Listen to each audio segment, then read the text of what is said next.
I won't do any performance here. Don't worry.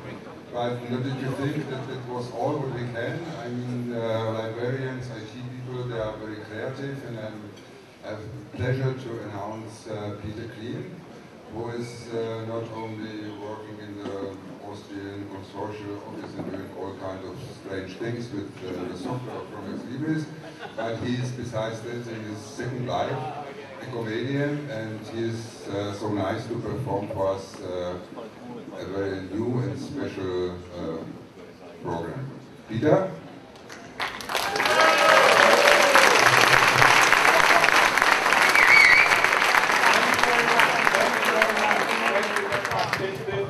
Is it on? Yes. I hope so. Thank you very much. Yes, at first I'd like to ask all of you, especially the English native speaker, for a little patience with me. You know, I'm just a guy from Austria. If you close your eyes and listen to me speak, you'll think it's Arnold Schwarzenegger talking. I mean, of course, yeah, he's Austrian too, and of course if you open your eyes, you'll see that it's not half of him out here. Well, I'm a librarian like you, pretending that my muscles are inside the brains. So I'd like to welcome you to this very special evening, which is, as we've heard, the IGeLU meeting closing event, Systems Seminar opening, for librarians, and especially for systems librarians. Life is so much easier with a consistent software partner. I mean, let's be honest, before we started buying Ex Libris products, we were standing in front of an abyss. Yeah, and today we're one big step further.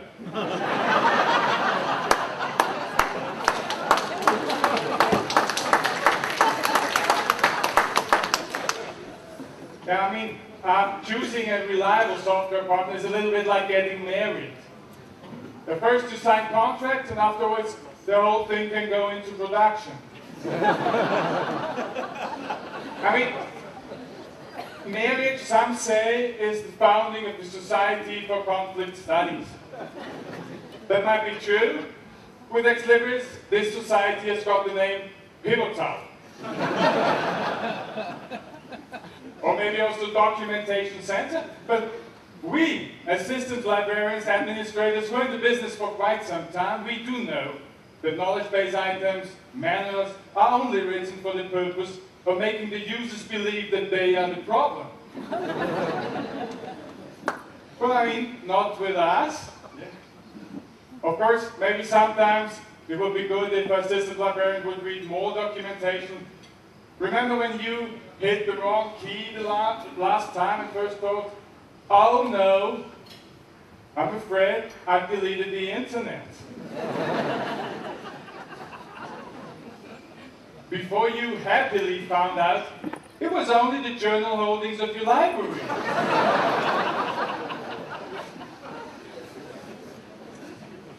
I was invited to say something about everything, so where do I start? Maybe I start with the very beginning. Psychologists used to divide people into alpha animals and beta animals. But of course there are also alpha-beta animals, like for instance, librarians. They're a specific kind of type. You know why I wanted to become a librarian? I mean, it's easy to guess, yeah? Because of Casanova. But true, he was librarian as well. That's really true.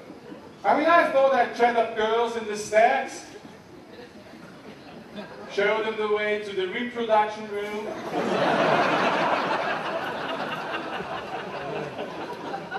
but I had it all mixed up. Yeah? I mean, forgot that there's no talking in the reading rooms. And only later learned that Casanova turned to librarianship when he was too weak for women. So, well, instead of reading books to girls on their beds, I started walking through the woods, thinking about Christ. I mean, if he was a carpenter, I wondered how much he charged for bookshelves. Some years later, I got to know a girl. She asked me about my profession. I said, I'm working for a consortium, as you might have heard. And she answered, oh, a consortium of banks or other companies? I said, no, it's a consortium of libraries. Oh. Libraries? She looked at me and said, well, career isn't everything in life, is it?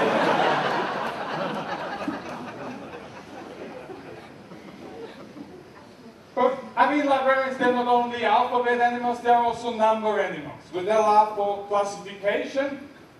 Let's take, for instance, the Dewey Decimal System. You know, it's funny, I thought for years that the reason why the DDC numbers are so long is because you find them in a very specific way. You take the different blocks of the ISBN, multiply them by each other, and then divide the result by the number of pages of the book. It was only later that I learned you get them merely by accident.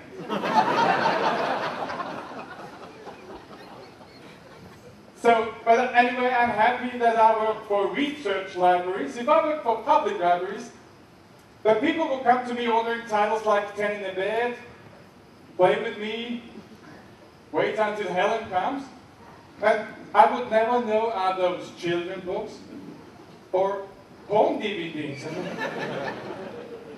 What is in and out and up and down? Yeah, it's a children's book. Anyway, have you heard about the love life of librarians? Do they have one? Yeah. They found out the truth about the love life of female librarians, about the man of their dreams. Do you want to know? Maybe yes? Okay. For most female librarians, Mr. Right is friendly, intelligent, sensitive.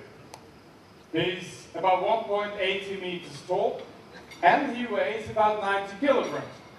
And he consists of pure milk chocolate. It's not true? They found it out, I don't know. So anyway, sometimes you do need chocolate. Work doesn't kill you, as it says. That's true. But it does make you tired. No, in the morning it delights you with the melody of life. And then you have got to fight your bosses all day long. Okay, a boss nowadays tends to behave like a real good friend.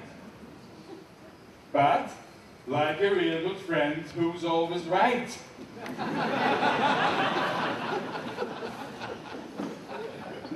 Well, and if you thought that the head of a department heads a department, you might also think that a forklift lifts folks. When organizations are tricky, have you heard of the most common division of labor? If you know how to do it, you do it. If you don't know how to do it, you teach it.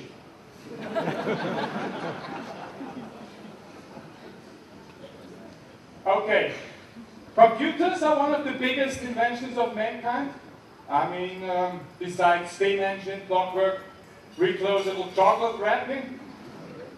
Computers are great machines, wonders of innovation, impressive demonstration of mankind's longing for progress. And what haven't computers brought to us?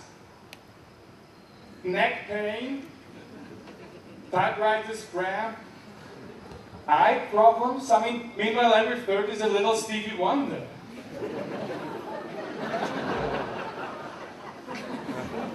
I just called to say, I can't read that.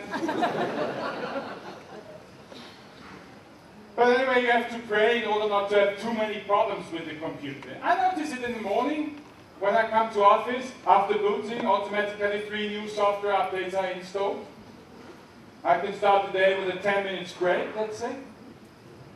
Afterwards, I want to type in some notes into a Word file.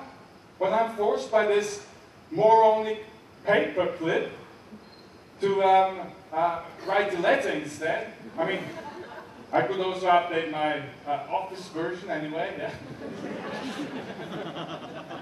But when I try to download my mail messages, the system prompts me, in order to enhance security standards, to type in a new password. Okay, I look for a more unusual word. Excuses if I'm getting a little bit vulgar right now. I do know that there are also men in the audience. So I type in the new password, penis. What does it write back? Your password is too short.